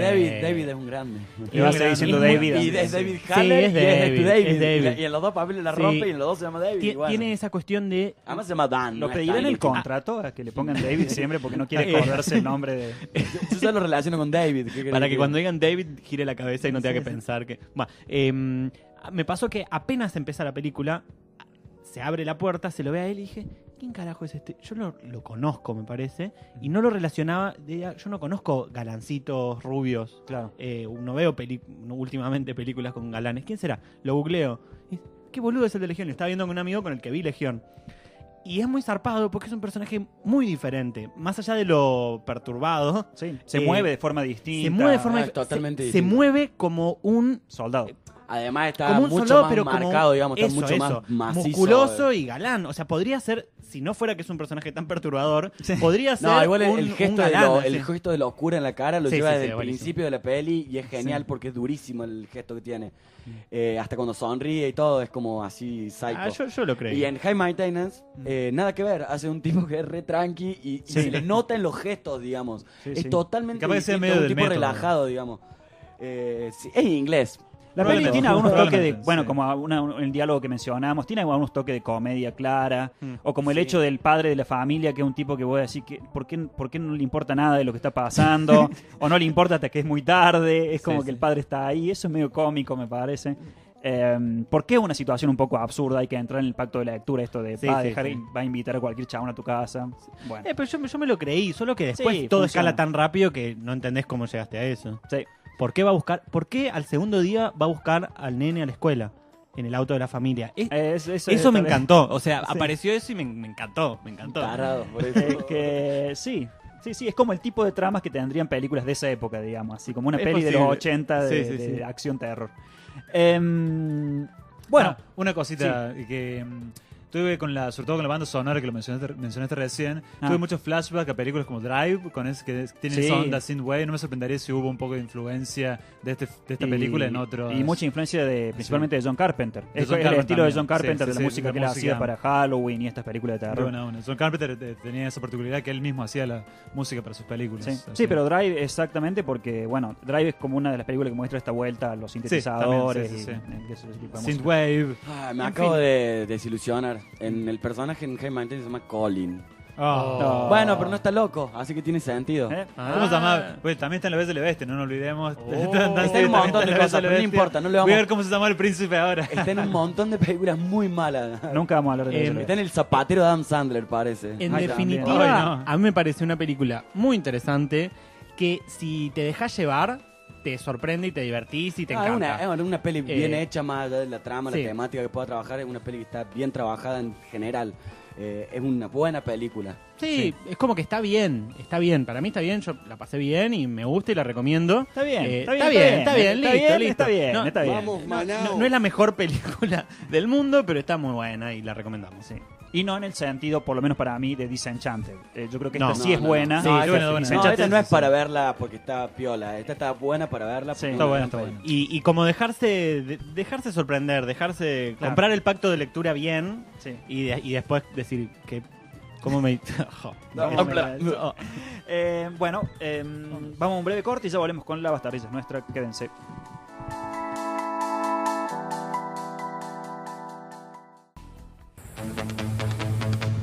Allá van.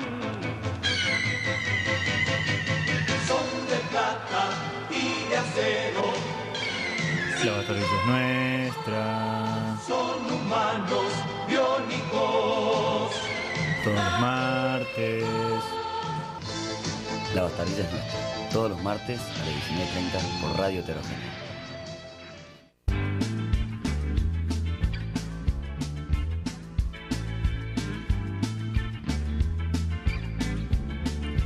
Y estamos de vuelta, vamos ahora a nuestra columna del recuerdo, en este caso, ¿90s? 90s, casi fines de los 80, pero ahí voy a explicar ahí un poco por qué. Pitty Pit. Pitty Pit, o mejor conocido como Las Aventuras de Pitty Pit. Ajá. Una de mis series favoritas de los años 90 de Nickelodeon, junto a otras grandes como Oye Arnold y La vida moderna de Rocco, digamos, creo que fue esa era dorada de series muy copadas de Nickelodeon. Bueno, es una serie de comedia actuada, no es una serie animada, es una serie actuada, creada por, aunque no me acuerdo el nombre de los creadores, de los nombres medio complicados, Will McRobb y Chris Viscardi. Y la serie se trata de dos hermanos, uno mayor y otro menor, no se explica por qué, ambos se llaman Pete, o Peter, supongo, no que dicen realmente, ¿o qué? O Pete, pueden decirles Pete también. Oye, Pedro. Y las aventuras y desventuras que tienen ellos y su amplio grupo de amigos y personajes secundarios en el pueblo ficcional de Wellsville, que no se dice directamente, pero supuestamente es Wellsville, New York, pero nunca lo explican específicamente. Y bueno, para mí es una de las series mejores escritas que he visto en general, digamos. Tiene un humor muy surrealista, pequeños toques de drama, pero más que nada una serie de comedia. Y la serie comenzó en fines del 89 con una serie de pequeños cortos de 1 minuto que pasaban entre medio de la programación usual de Nickelodeon, donde los hermanos Pete tenían y su mejor amiga Ellen, que un chiste recurrente que se lleva después de la serie es que ella se presenta como la novia del Pete mayor, pero Pete siempre aclara, you're a girl and a friend, but not a girlfriend, ¿no? Claro. Y como es después, a partir de la popularidad de estos cortos, hacen como una temporada piloto de 5 especiales y después 3 temporadas de ya más serie regular, ¿no? Entonces bueno, tenemos a los hermanos Pitts interpretados por Michael Marona y Danny Tamberelli, Danny Tamberelli, y los acompañan un elenco muy particular de, bueno, los padres, Italian. El padre, creo que Dan se llama, pero siempre le dicen el padre. La madre, que tiene la particularidad de tener una placa metálica en la cabeza que captura señales de radio y las emite, creo que también. La mejor amiga del Pete mayor, Ellen. Después aparecen otros amiguitos del Pete más pequeño. Y bueno, la serie es muy buena por muchas razones. Primero por su humor, como les contaba, surrealista. Hay episodios muy buenos como ponerle el pequeño Pete está llegando tarde a la escuela y se pasa por el frente de un garage donde está tocando una banda que es la que estamos escuchando ahora mismo, Polaris, que después voy a hablar un poco más de esta, y descubre que su canción favorita, que hasta ese momento de su vida, Pete pequeño tiene como 10 años, ponele, todavía no se interesaba en la música. Y a partir de ahí desea agarrar una guitarra y tratar de replicar ese tema que solamente pudo escuchar una sola vez.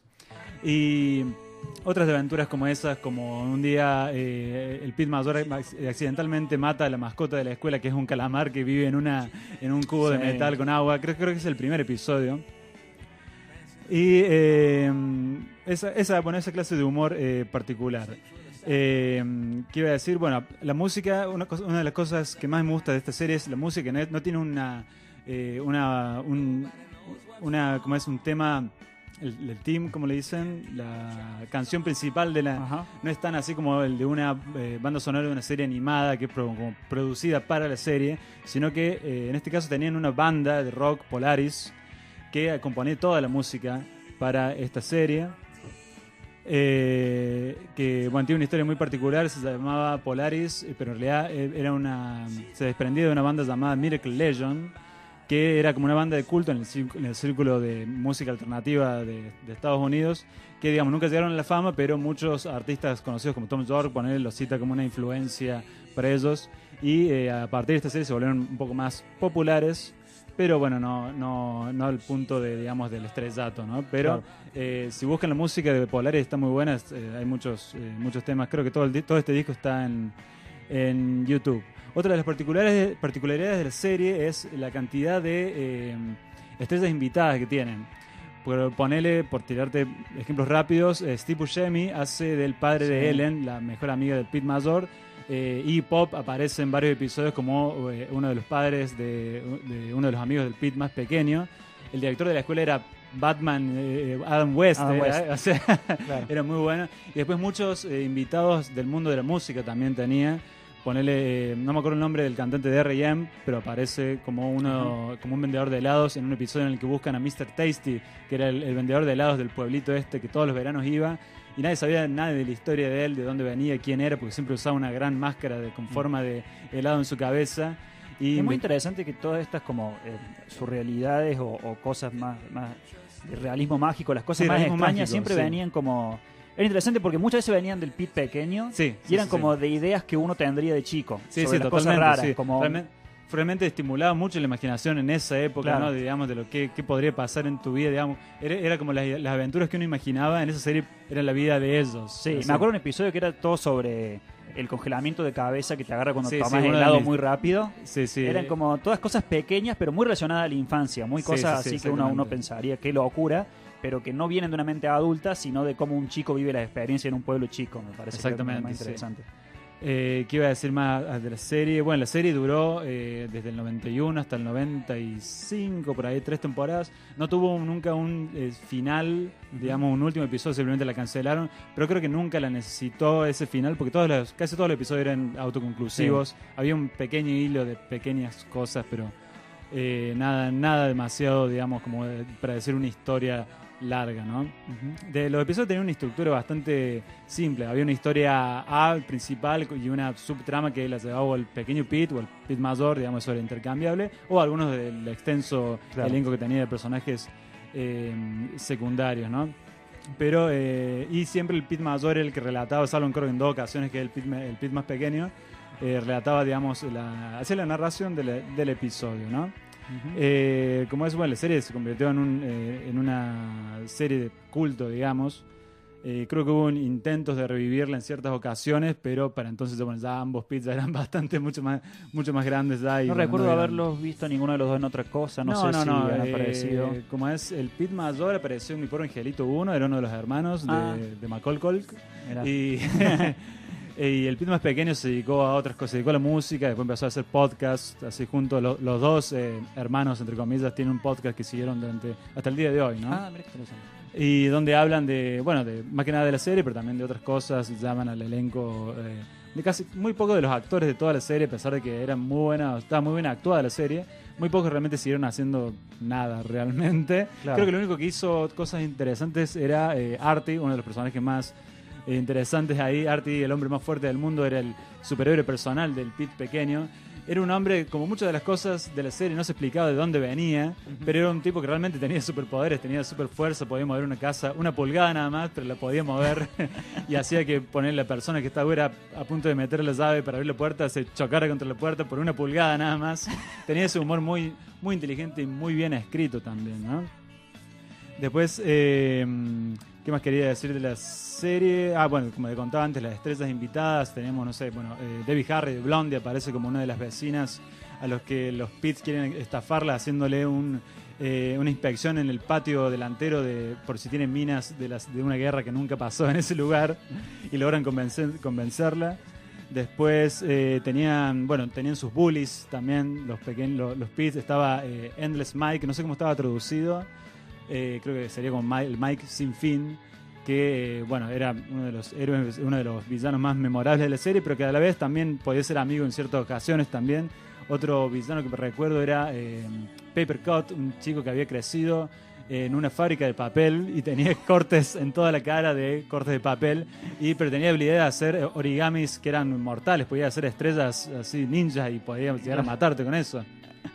Después otros personajes, Artie, me acuerdo en un momento, se da cuenta que el pequeño Pete ya no lo necesita. Es casi como un amigo imaginario, pero real, ¿no?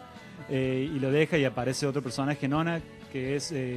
Ahí es cuando se quedaron, el actor dijo, bueno, me están dando más plata de otro lado. Sí. Ahí se ven. Ahí se ven. Nona era Michelle Tarshman, no sé si se acuerdan de esa película Harriet la espía, y también actuó en Buffy la Cazavampiro, esta colorada en Euroviaje estaba también. Me acuerdo. Que el padre hace justamente Iggy Pop, ¿no? Y bueno, la serie realmente no podría dejar de recomendarla. Es muy difícil de encontrarla online. La pueden encontrar a través de torrents, así, o quizás, no me fijé, pero algún sitio de fans. En YouTube no se encuentran episodios. En YouTube hay muchos episodios doblados y también en su idioma original, no tienen subtítulos. Pero si no, en torrent seguro yo descargué toda la serie y la vi. Ya vamos a subir algunos episodios a la página. Se puede encontrar en torrent, ¿no? Y después, en el 2011, cuando hubo una reunión del elenco, a partir del 2011 se empezaron a hacer reuniones constantes del elenco en festivales que se llamaba CrepCon, porque otra particularidad de la serie, el universo de la serie está muy bien armado, que estaba la marca Crepstar 2000 o 3000, que todos los instrumentos electrodomésticos o hasta autos era la marca Crepstar 2000, ni siquiera era otra marca, era solo Crepstar 2000, ¿no? Y no sé qué más podría llegar a mencionar esta serie. Está, como es, no podría dejar de recomendarla, búsquenla si pueden. Y eso fue Pete más o menos. No sé qué podríamos más decir de esta serie. Tal vez no de Pete y Pete, pero estoy pensando que podríamos empezar a hacer regular una especie de columna de alguna de estas series de los 90. Como mencionaste en la introducción, hubo muchas que, que por la edad que tenemos, me parece que... Sí, que muchas no son muy recordadas, porque mucha gente le menciona Pete y Pete y dicen, Pete y Pete no, jamás la vi. Tengo, vos y algunos amigos que la recuerdan calurosamente a la serie, pero no es tan conocida realmente. Tenemos de la era de Nickelodeon, aparte de Pete y Pete, tenemos Ir Indiana, Kablam, dijiste la vida moderna de Rocco, está ahí un montón. Ir Indiana me parece que era de Fox, ¿no? ¿Ir Indiana de Fox? Era de Fox Kids, me acuerdo. Ahí va, todo se mezcla. ¿Dijiste Hey Arnold? Hey Arnold, sí, la mencionamos, sí. Hey Arnold. Doug Narina. Doug nunca me cabió mucho Doug, no lo he encontrado. Rugrats. Bueno, pero Rugrats ya están haciendo de nuevo una peli. No somos bebés, Franco. Somos adultos. Entonces lo dejamos con la recomendación de Pete y Pete, y como dijo el Emi, ya vamos a estar subiendo a la página episodios. Ahora vamos a hablar un poco de la serie de HBO, comedia dramática, High Maintenance. Franco, vos me recomendaste y nos recomendaste esta serie, así que contanos un poquito de qué va. En realidad la vi porque no tenía nada para ver y ya Netflix no tiene nada, y justo conseguí una de estas cables digitales que podía ver cosas de HBO, y entre esas cosas vi una serie y dije, a ver qué onda. High Maintenance es básicamente la historia de un dealer de marihuana.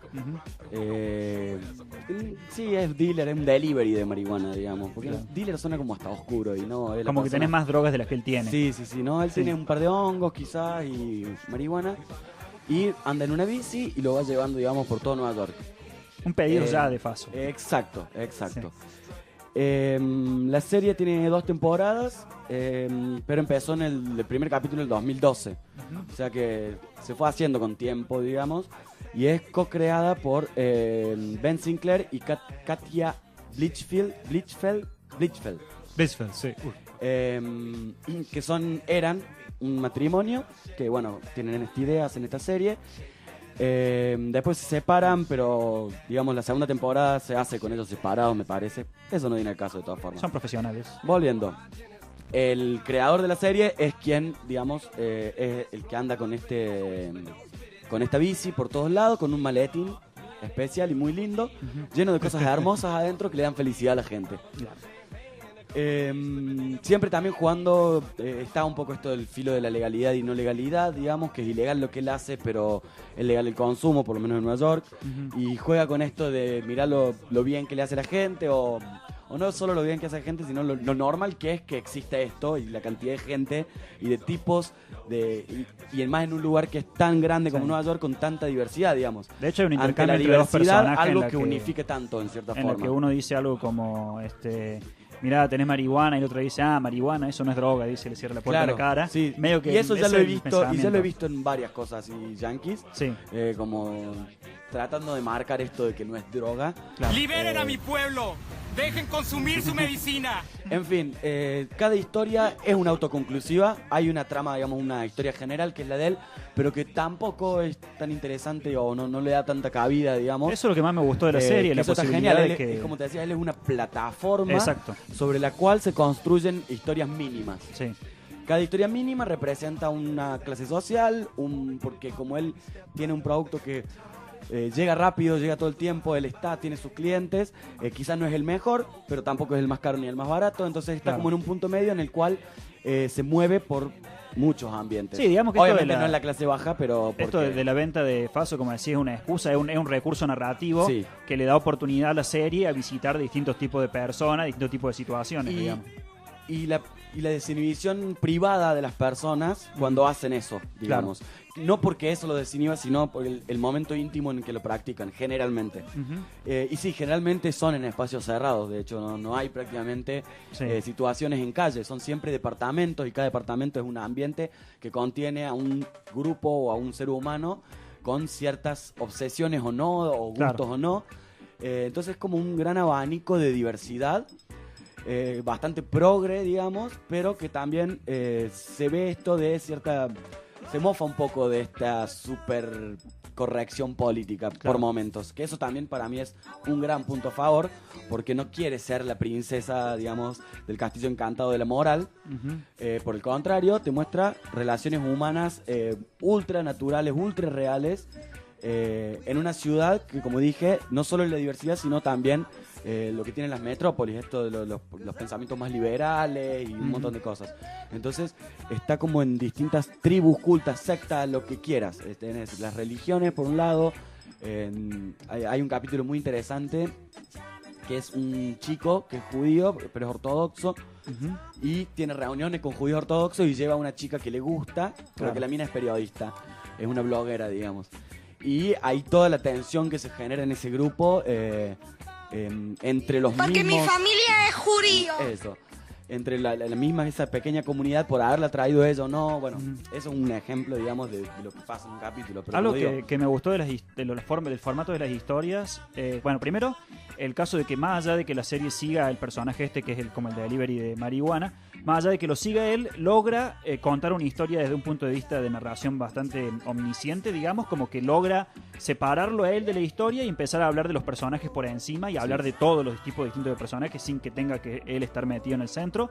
Y lo otro es que las historias en sí, que tienen distinta estructura, a veces tenés una historia A, una historia B, una más larga, una más corta, pero las historias en sí no tienen... Son como fragmentos de la vida de las personas que te dan una idea de la situación y de sus problemáticas, pero no buscan una resolución final que solucione todo el conflicto. No, y digamos. tampoco buscan crear un personaje digamos, acabado, a gran escala, acabado. Es este personaje que vos le vas a ver en este momento, y en este momento tenés que sacar conclusiones de por cómo se comporta, digamos. Sí. Es muy real, es muy, muy, muy real, muy sociológico, por así decirlo. Porque además eso no cae en clichés, me parece. No hay golpes bajos tampoco, no hay grandes tragedias, hay tragedias pero mínimas, digamos, ¿no? Una cosa tragedias de la vida. naturales de la vida, de la vida misma. Hay redescubrimientos, por ejemplo, hay uno que es un tipo que un viejo que toda su vida laburó, nunca le dio mucha bolilla a la familia, y a los 50, 60 años se dedica a ir a las rave diurnas, que son una super fiesta que se hacen, que están 2 días a veces bailando, y se transformó en un liberal total el tipo, claro. Y era un economista de la bolsa, ponele. Y eso, hay mucho esto de cómo el ser humano puede cambiar o cómo puede mantenerse, los códigos que bajan. Hay una chica que es musulmana, que vive con los tíos, que también está muy interesante ese capítulo. Eso no es la gran cosa, no hace nada absolutamente nuevo, pero creo que tiene un lente, una forma de leer la realidad que está muy bueno, y que hasta más allá de que vivamos en un lugar tan apartado y que no tenga la diversidad que tiene una ciudad como Nueva York, Buenos Aires, si querés, también lo tiene. Más allá de que vamos aparte de eso, sí te sentís, no sé si identificado, pero sí sabes que es perfectamente posible y que nos pasa en cierto sentido muchas de esas cosas. Sí. Y también a lo que mencionamos cuando hablamos un par de programas anteriormente, que hablamos de The Office y de cómo, porque esta serie tiene... Decir que solo comedia es medio una exageración, porque no es que vos la veas y te va a morir de risa, porque tiene mucho de drama, pero estas situaciones cómicas que las hay, está muy bueno que surgen bien de los personajes y las situaciones, y no parecen impuestas en ningún momento. Exacto. Es como que ningún personaje de alguna manera sobreimpuesta o irreal tira un chiste solo por tirarlo. Eso es lo que tiene bueno para mí, y eso es lo que le da tanta dinámica a la serie y hasta grandeza, por así decirlo, que no parece que hubiera un guión. Claro. El guión parece no existir porque es prácticamente un reality de un delivery obviamente ficcionalizado todo, pero es como nada, no está la cámara para hacer un reality, pero sí, digamos, la situación. Las situaciones son situaciones muy reales. Por ejemplo, hay una situación, para contar rápido, en los primeros episodios de un grupo de amigos que se juntan como para hacer mini orgías, digamos, de swingers, y se descubre que una de las parejas tiene clamidia y no le avisó al resto. Y ahí empieza como una gran discusión ahí sobre por qué no nos avisaron, el tema de la confianza. Pero creo que esto trabajado en un estilo más clásico de sitcom o más vulgar, daría pie a que cada personaje tirase un chiste sobre la situación, y hacer digamos. Los clichés, digamos. Y acá no hay ningún cliché. Acá no pasa nada. Ofuscada porque además los traicionaron con otros, no solo por la enfermedad. La situación es cómica, pero no hay cosas impuestas, no hay gags impuestos, digamos. No. Sí, yo la recomiendo bastante, por eso se puede ver, además son 20-25 minutos nomás cada capítulo, y en total deben ser unos 20 y pico capítulos en total, digamos, la serie. Son dividida en 2 temporadas, como dura dije. 20 minutos, ¿no? Una cosa así. Sí, 20-25 son cada uno. ¿Va a haber una tercera temporada? No sé, porque ahora están separados y todo, pero podría haber, como no, porque... Según leo acá sí hay una tercera... Sí, pasa que, como te digo, empezó en el 2012, estamos en 2018, o sea que creo que en el 2015 se largó la segunda parte, fue sacando por parte. Hoy leía también una nota que, bueno, supongo, no sé si la semana que viene o la otra, vamos a hablar de Sharp Object. La calidad de series de HBO cuando hace una buena serie o algo que puede ser interesante es muy superior a todo lo que se hace. Eso hay que admitirlo. Y creo que High Maintenance trabaja muy bien sobre algo que no es algo grandioso, digamos. De hecho, HBO empezó la tendencia de series que son como Sopranos, películas, de series que tienen el nivel de película. Exactamente, esa serie que mencionas. Las series madres son de ellos. Antes de Netflix era HBO la cadena que tenía esa serie de gran calidad, digamos. AMC ha hecho cosas y varios, pero no, el HBO siempre algo saca, digamos. O sea, todos se quedan con Game of Thrones. No, Game of Thrones no es nada en comparación de cosas realmente buenas, pero que bueno, que no son fantasía o lo que fuere. No, y esto creo que lo han dicho, lo veía en una entrevista, no era por esta serie, era por otra serie HBO que mencionaba uno de los productores. Ese es el caso con Game of Thrones. La plata de Game of Thrones les permite hacer este tipo de series que tal vez no tienen gran audiencia, pero tienen mucha calidad, digamos. Como que no hay una baja de línea también, ¿no? El autor de la serie puede crear su serie. Sí. En Barry me parece que hay un poco eso también. Totalmente. El protagonista siendo productor, escritor, director de la serie, sí. Bueno. Sí, recomendada. Recomendada High Maintenance. 5 hojitas. Recomendada de nuevo que vuelvan, hagan un viaje al pasado y vean Pete y Pete. Ya vamos a estar subiendo links para eso. No tanto recomendado Disenchantment, está en Netflix, véanla si quieren. ¿Qué más hablamos hoy? The Guest. Recomendada. Véanla, también está en Netflix, al lado de Disenchantment. Vean primero The Guest y si se quieren relajar y quedarse dormidos, pongan Disenchantment luego. En HBO, High Maintenance. Sí. Si no sé, eso después vamos a ver si lo consigo en algún lado, porque no es una serie muy publicitada. Digamos. Busquen información sobre Ada Lovelace, porque las mujeres en la tecnología no van a estar en los libros de historia por si no, patriarcado. Pregúntenle a Einstein, que dicen que también se robó un par de cosas de la mujer. Sí, sí. Así que lo tenemos que buscar nosotros. Y nos vamos despidiendo de esta, le voy a decir, sesión de la Bastardices nuestra. Me acompañaron Iván Estudillo en la operación, Franco Romoli, Santi Siskin, Emiliano Álvarez. Chao. Les habla Emiliano Salto. Les decimos hasta el próximo martes. Iván, pone la música y gracias por el pescado.